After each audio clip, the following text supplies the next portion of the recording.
here, the Smokies, for the large-scale logging, and why at this particular time.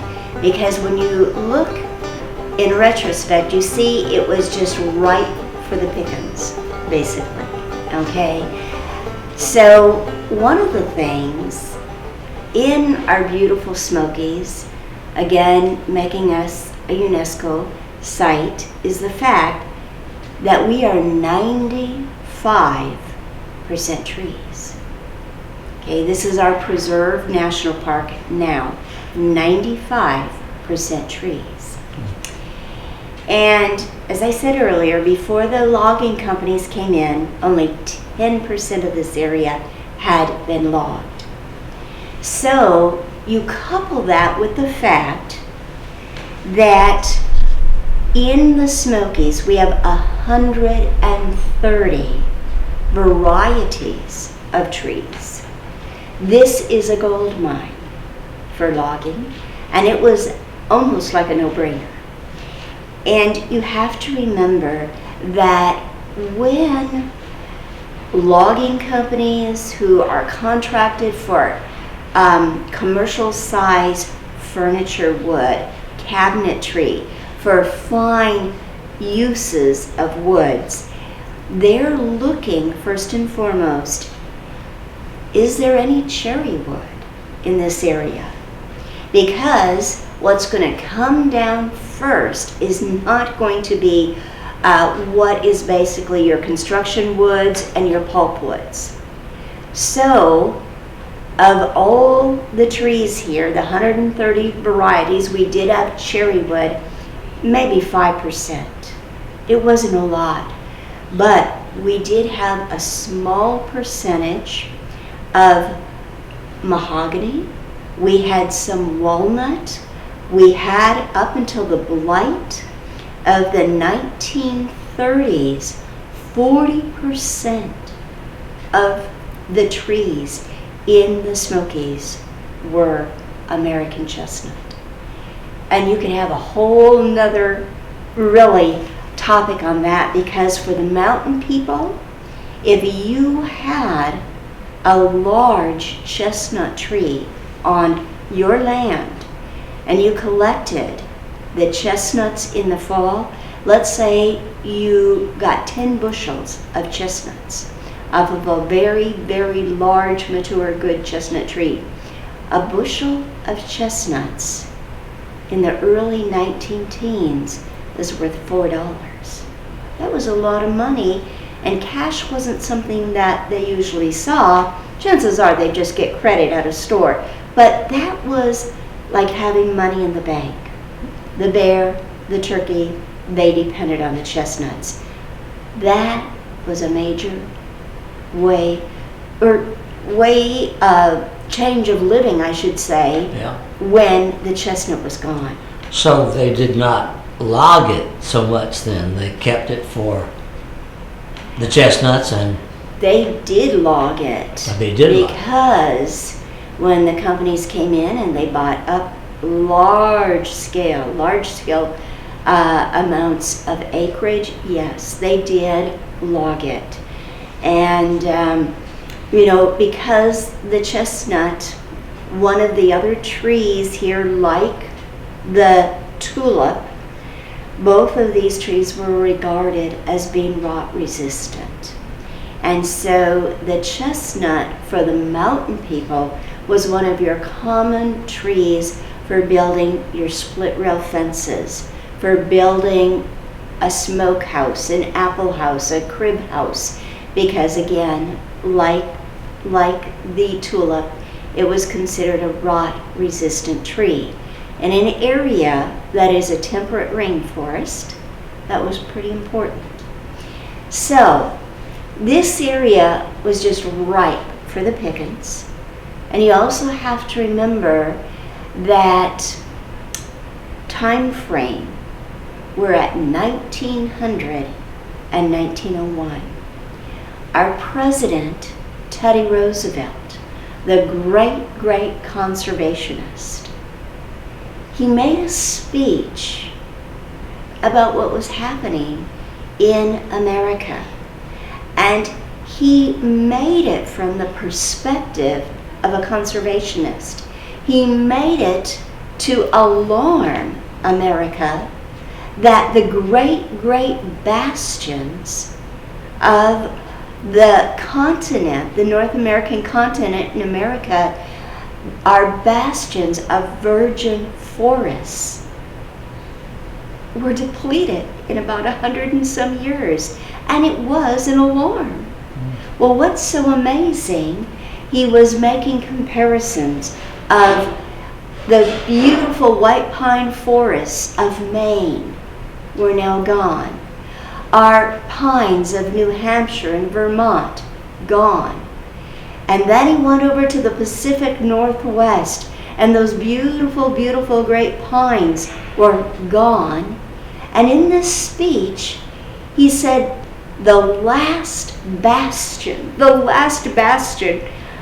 is the Southern Appalachians. And he even made a reference to the Smokies. He said, there is a great bastion of spruce trees left. Well, what's so amazing, in this speech, he was calling for conservation and how we must protect them. But what ultimately happened, this speech was heard by many, many prominent Americans, including many lumber barons, and a man by the name of Colonel W.P. Townsend out of Pennsylvania, who was one of the logging companies who had, yes, depleted the Midwest and the Northeast. And so this speech does not fall on deaf ears. And so 1901, Teddy Roosevelt makes this speech in favor of conservation. 1901, it's no coincidence that Colonel Townsend brings with him two good friends and also associates, and they come down to the Smokies and scout out the area.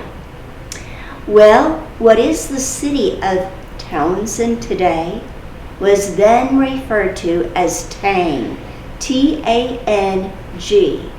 It's the town of Tang. And he sees what Teddy Roosevelt said is very, very true. There is a large world to be depleted. And from 1900 to 1920, what's going to happen is the Southern Appalachians are going to be the greatest producers of lumber in America. And on the heels of Colonel Townsend coming in, he buys up around 80,000 acres of land.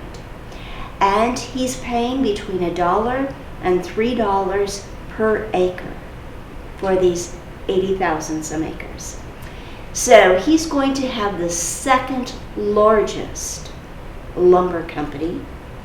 And I want to show you a picture of Colonel Townsend, Willis P. Townsend, and when he comes, he changes the area, because up until his coming, none of the local people would have ever had such deep, deep pockets that they could have the money to bring in a railroad and go way, way up the small tributaries of the eastern prong, the middle prong, and the western prong of Little River.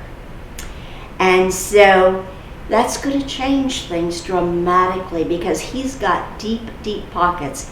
He brings in the railroad. And Colonel Townsend brings in loggers. He brings in loggers from Pennsylvania and from the Northeast, but also there'll be loggers that will be coming in from other areas. So that is going to be a very marked difference. Now it's not just locals, we also have transients, those who go from one string town to another. Okay, and I'm going to share a little what that means, but I do want to point out what's going to happen.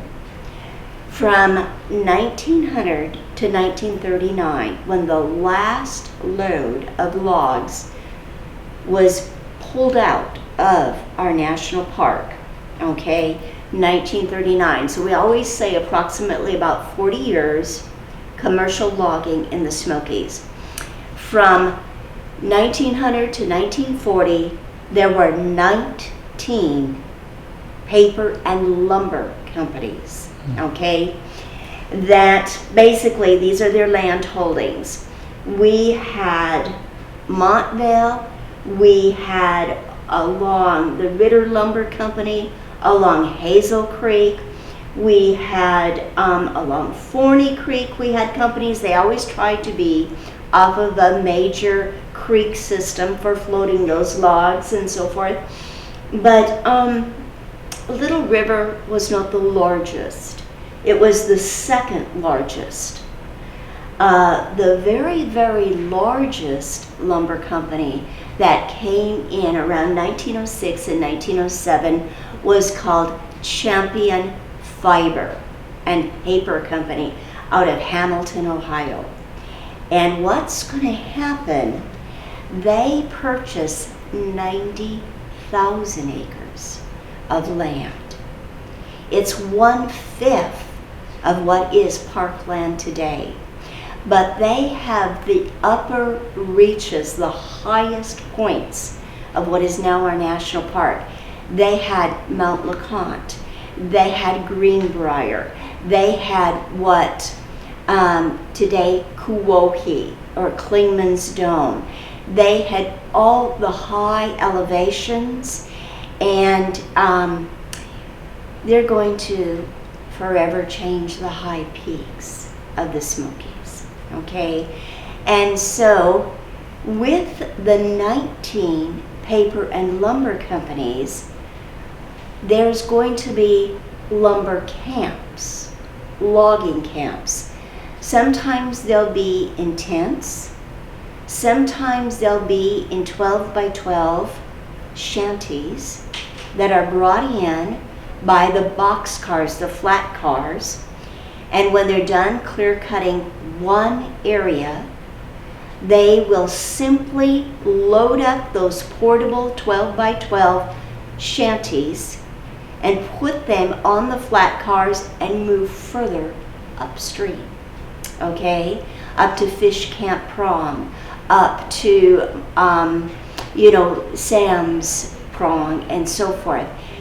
So what's going to happen is there'll be, the locals will usually stay at a logging camp and then maybe go home on the weekends if it's too far for them to commute on a daily basis. And so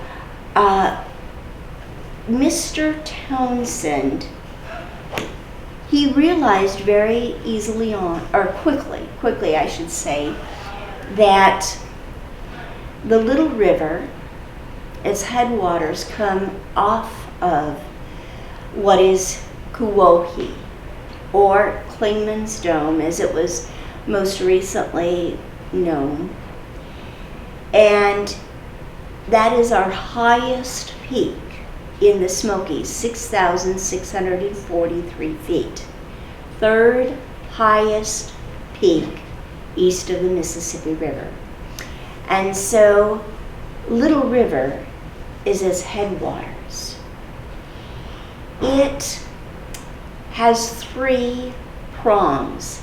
East prong, what is the Elkmont area, and then it's got middle prong, which is in the area, if you go out by Walker Valley, Bill Walker Valley, not John Walker, and what is Tremont today, and Laurel Valley as you're making your way on Laurel Road into Cades Cove today, all this land to the left of that was Middle Prong.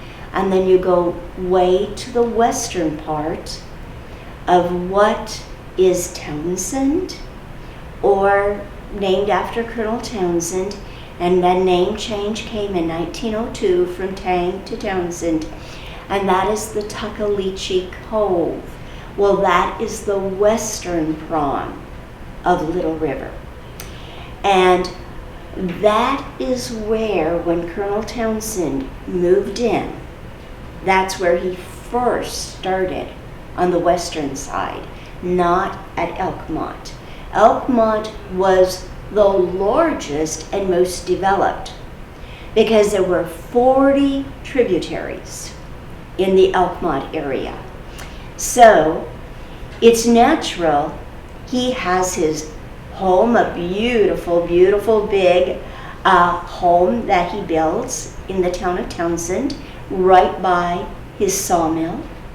This is where there's going to be the Little River Lumber Company, the sawmill, and the railroad. Okay, so that is his major, major hub. And he's going to realize that if he ever wants to get large-scale logging out of the Elkmont area, the only profitable way to do it is to do it through railroad. So he was the first one to bring in logging on railroad lines. So it is from the town of Townsend today. If you were to go and to travel then, it would be an 18-mile stretch to get to Elkmont.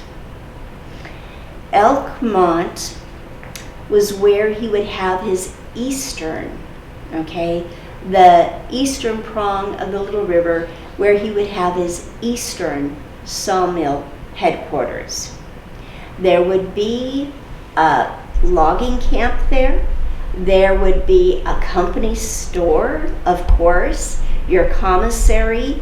There would be the little 2-room Elkmont Hotel, because when Mr. Townsend wanted to bring in potential buyers and he wanted to show them the lumber he had for sale, that's where they would stay. That little 2-room hotel was right next to the company store and the post office.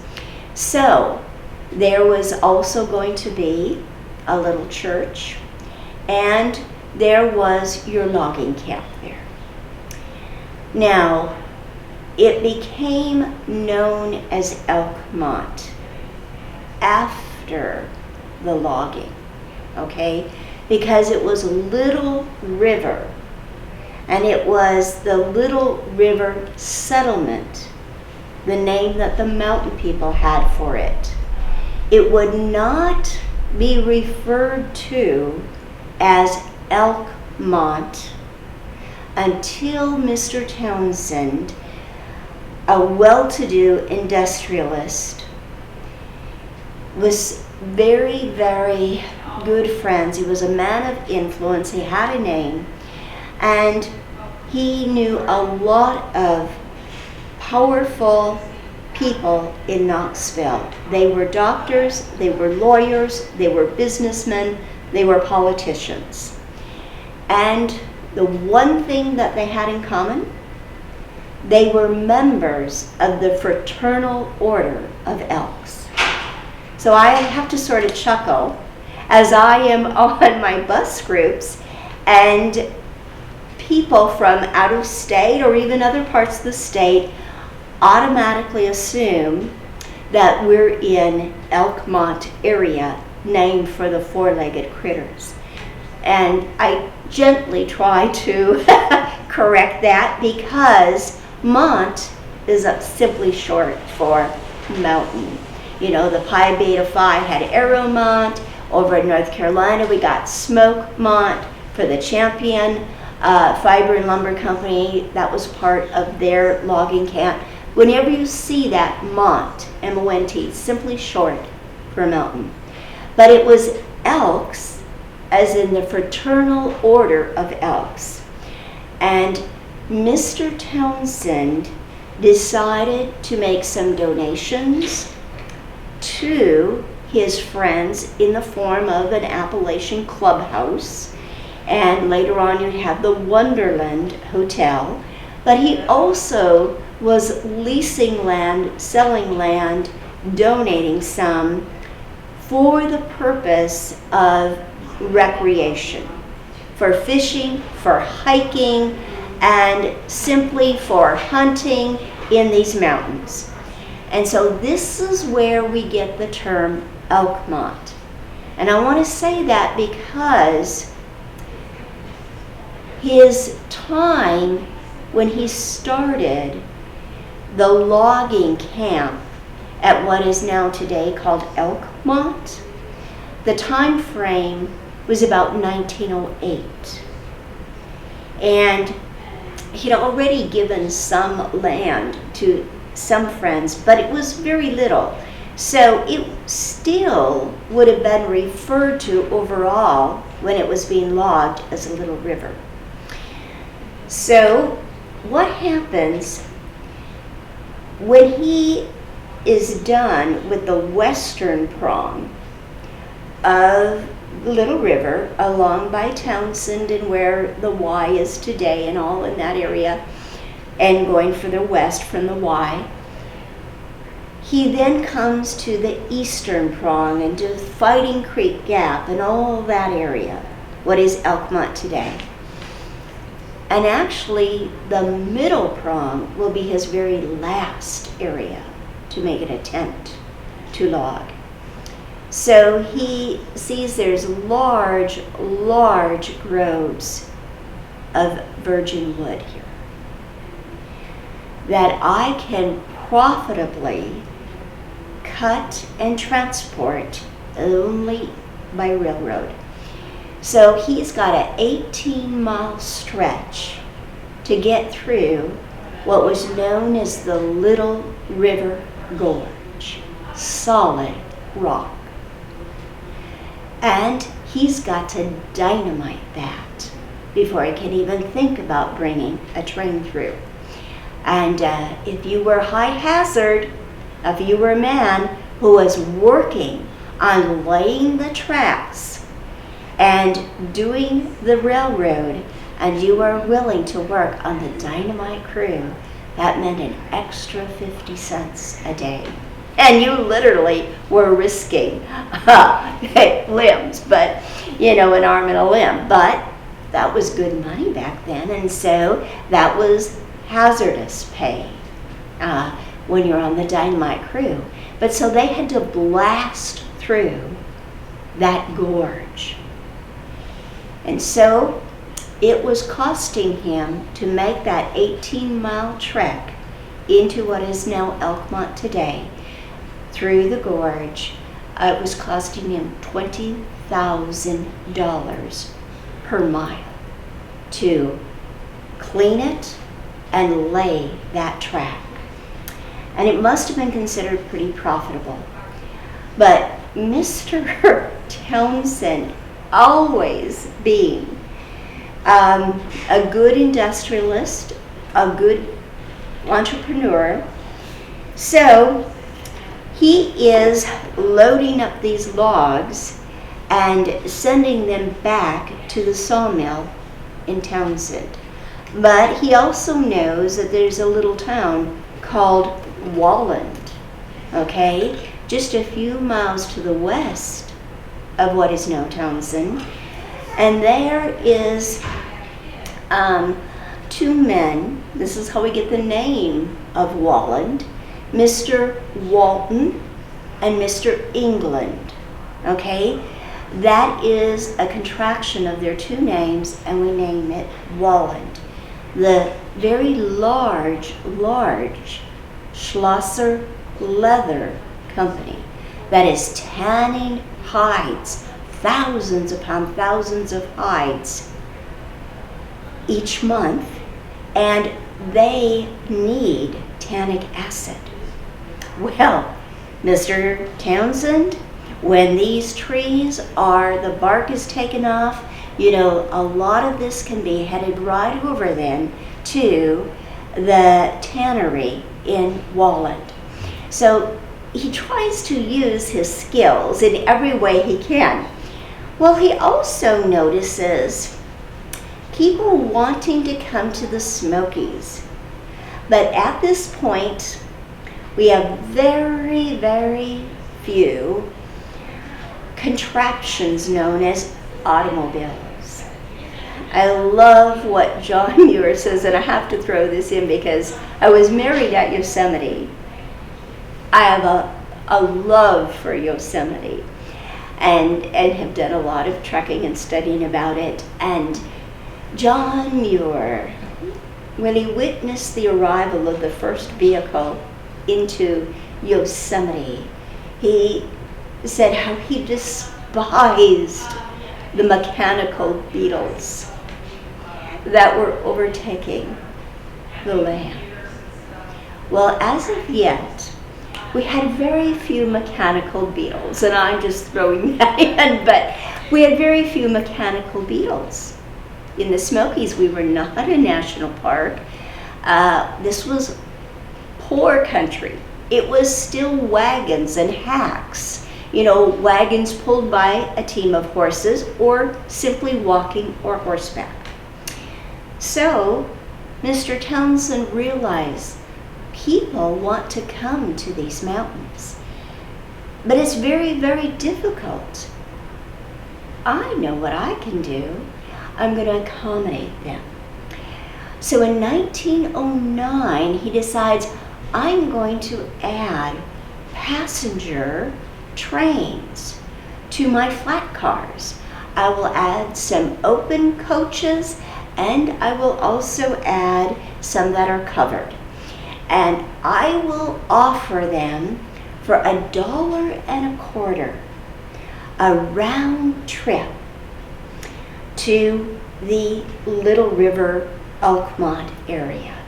And they can come for the weekend, and they can camp, they can go fishing, they can go hiking, and just have a wonderful time in these beautiful, beautiful mountains. And so this is what I meant earlier when I said, in a very, very odd way, the logging camps, or companies I should say, really exposed the area and all that there is to see and do here in the Smokies. Even, we're talking a couple decades before this officially became a national park, okay? So he adds that logging, to his logging cars, he adds this passenger car. And this becomes very, very popular. So you can get on the train. He uses the Knoxville, Walland, Augusta line, and he will add some extra stops. There is going to be, if I wanted to, I could get on the train, the passenger scenic Elkmont special. I could get on this train in Maryville, and I know that there's going to be a stop then at Walland area. There's going to be a little stop, believe it or not, at Kinzel Springs, just right outside of what is Townsend today. There's going to be one at Townsend, and then between Townsend and Elkmont at what is called Metcalf Bottoms today, there's going to be a stop. There was a train platform, and you're maybe thinking, Metcalf Bottoms, why there? Because the first reason people came into the Smokies before it was recreational was health reasons. And on the other side of Cove Mountain, what is Line Springs today, was one of our earliest health resorts. And people would take this train to stay at Line Springs. They would take to the waters, and there was special, wonderful springs that you could go there if you had consumption, if you had different types of joint pain or ailments. And so Mr. Townsend is going to tie his train into the fact that, oh, people need to get to these health resorts too. And what he would do, they'd drop them at the little platform stations. And then, of course, Line Springs Hotel, they knew when the train would be coming in, what time every afternoon they would have a hack there to meet those well-to-do people from Virginia, from, Kentucky, from Knoxville, wherever they were coming from. The mountain ladies who still lived in this area, people like the Walkers and the Metcalfs, they would say, hey, Johnny, train's going to be in 15 minutes.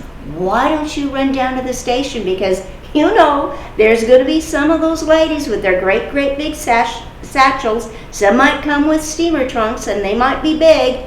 You could probably earn a dime or a quarter if you help tote those pieces of luggage from the station onto the hack. Okay? So then what would often happen, the driver of the hack, when he was going over Cove Mountain today, that road today, what we have, Line Springs Road, he would have with him a little horn, a tinny horn, and what he would do with that before he got back to Line Springs, he would toot that horn so that the cook at the hotel would know, oh, I have 4 guests for supper. And so that's how many I'm going to set the table for. So do you see where Mr. Townsend, in many ways, was a visionary? He had very, very good rapport with the locals. He was the first man of the 19 paper and lumber companies who's going to offer his employees something known as health insurance. Okay? He was very community minded. He donated so much. He had, at different times, his first wife, Margaret, who he came here with. We had the Margaret Townsend 4-H camp. Later on became a Boy Scout camp. Margaret Townsend, the Townsend Church, that is the now St. Francis Church in Townsend, was originally Margaret Townsend, what she started as a Methodist church that they donated land and gave the church to. So he covered, what I'm trying to say is he covered all his bases. He was well known on a national scale, but on a state scale, and then very much bringing it down home on a local scale.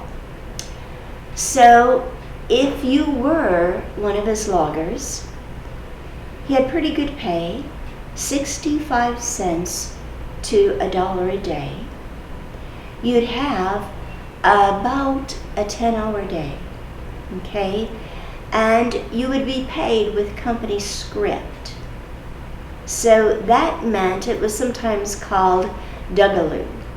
And it was like a coin, and it would have his logo, and that meant it only could be used at the Little River commissaries. So again, he was smart.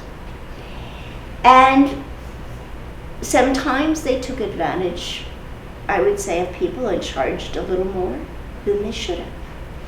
But it was very, very convenient, as opposed to going, how am I going to go into town and get eggs? Okay, so 19 paper and lumber companies, almost 40 years. They clear-cut this area. And what I ultimately want to say, and I'm going to then later on get into the life of the logger. But In the process of the 39 years that they were here, the commercial logging companies took down 2/3 of all our trees. They did use clear cutting, they did use ball hooting, they did a tremendous damage to the land. And books have been written about this, and it did, in its own way, though, by doing so much damage in such a short time, in such a visible way, it may be very ironic that out of their damage, a great Smoky Mountain Conservation Association was born. And we had a group. Some came out of the Smoky Mountain Hiking Club.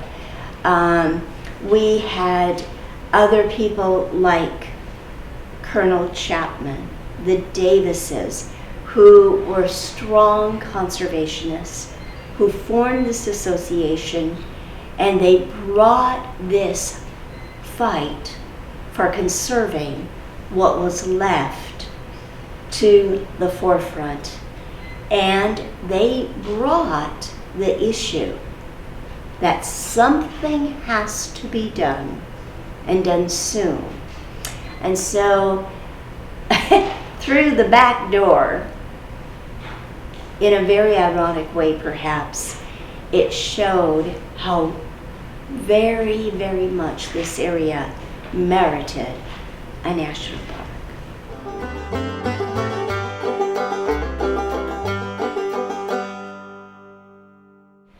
That could vary from camp to camp, but it was based on their experience and what they had been doing in other areas. Dory, a woman of the mountains, her book, if you've never read that, it is probably the best book that gives a lot of the social aspects of logging in the Smokies. Dory's husband, who was working for Little River Lumber Company, they had been farming on a farm, tried very, very hard. Their farm was off of Middle Creek, and because it was doing so poorly, he would be at the logging camps, a lot of times Monday through Friday, and then he'd walk home. When that no longer worked, he took his whole family to the logging camps, and they literally lived from one logging camp to another, or what they ended up calling string towns. And so what's going to happen?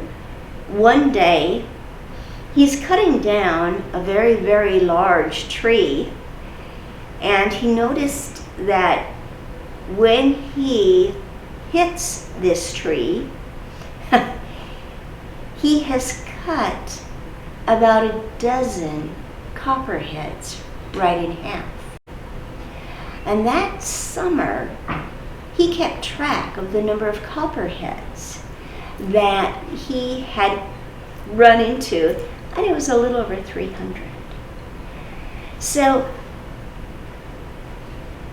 there were things that people who lived in this area and had more experience with the topography of the land, and they may be placed out in the sticks over someone else who might stay at the sawmill. It depends.